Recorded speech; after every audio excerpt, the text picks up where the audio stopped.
Ito po ang classroom po ng kinder po sa Calatan Elementary School. At dito din po yung advisor ng kinder, si Ma'am Kibulaw. At isa sa mga problema po dito, kulang ang kanilang upuan para sa mga kabataan. Kulang ng 8, no?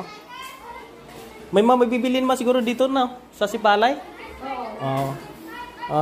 Isa ito sa mga pwede nating maibigay dito, no, sa school na ito. Kapag nakabili ako, ma'am, ihatid ko na lang po dito siguro 8. Oo. Para matulungan din po natin yung mga kabataan. Babalik ako dito. Ay, may hatid natin. Sige po. Thank you, ma'am. Thank you po. Balik tayo dito sa Calatan Elementary School. At ito nga po, no, may dala tayong mga upuan. Dahil humiling po, no, si ma'am, ang upuan po ng kinder ay kulang na kulang, kababayan. Yung ginagamit na upuan ay mga bakal, yung malalaki. Yung kinder po ay maliliit pa po, mga kababayan. Wala na yata. Sarado na. Kala ko sarado na kasi kanina umaga nag-feeding kami dito. Doon natin nalaman yung sitwasyon. Wala na.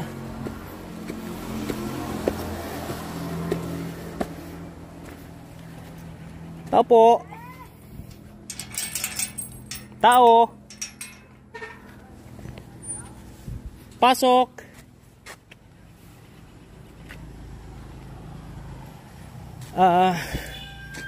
Isa sa mga binalikan po natin. Si ma'am? Si ma'am. Ayan po, no. Yung teachers po ng kinder ay ang problema niya yung upuan. Wala si ma'am?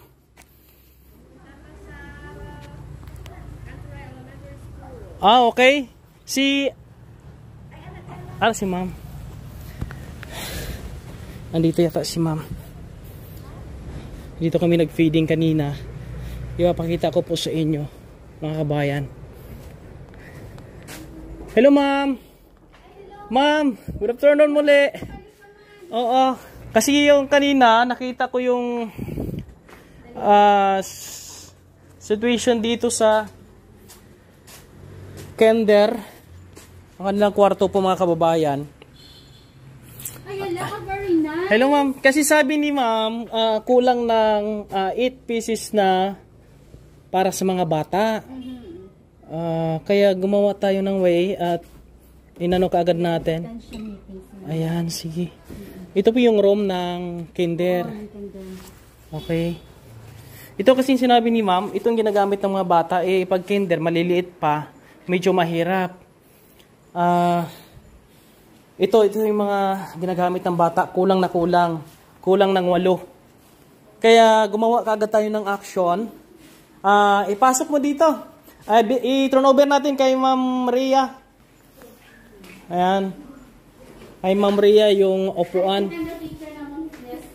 Ano po? Grade 1. Ma'am, pwede na po ba ito? Pwede na yan? Yes. Ayan.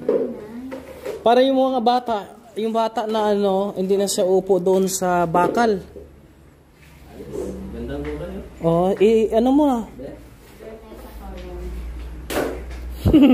Wala kasing terno. Ilang piraso ng ma'am?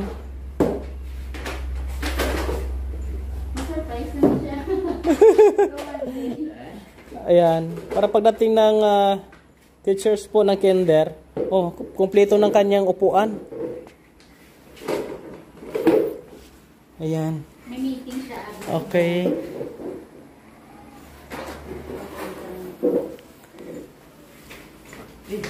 Okay na yan. At least, kumpleto ng upuan ng mga bata. Okay na. Hindi na sila mahirapan, ma'am, no? Actually, 8 pieces man lang ang kulang. Kay, ito yung ginagamit ng ng kinder before. Missing yung 8 pieces na yan. So far, okay naman. thank you sa sponsor. Kasi napansin ko kagad kanina, sabi kasi ni ma'am, kawawa naman pala yung mga bata. Kulang yung upuan.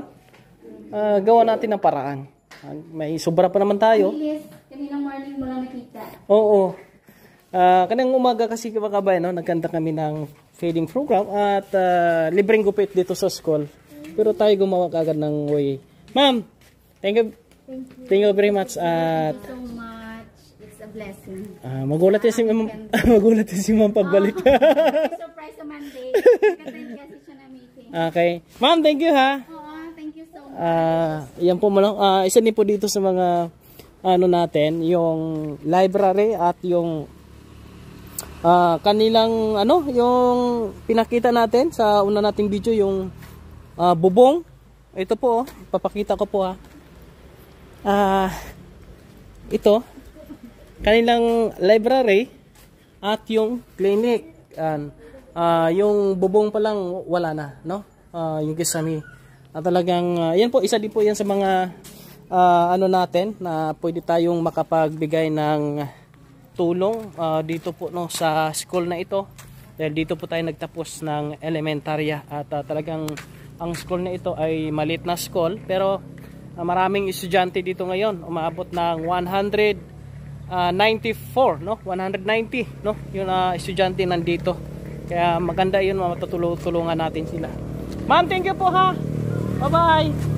Ayan, alis muna kami kasi maghapon po yung mission po ni Kuya Raymond po, mga kababayan, at wala tayong tigil sa pagmi-mission sa ating mga kababayan, kung ano po ang kaya ni Raymond, mga kababayan, no? At salamat ako sa mga sumusuporta po sa atin. Sana marami pang makapag-support sa atin at makatulong sa ating mission para po mas marami po, no? Tayong matulungan. Sa ating ginagawa po dito ay talagang action kaagad, no? Kung wala nang paligoy-ligoy, basta meron po tayong madukot sa bulsa ay tuloy. Yan po, no, abangan niyo po yung ating upload po dito, no, sa iba nating mga mission dito sa syudad po ng Sipalay.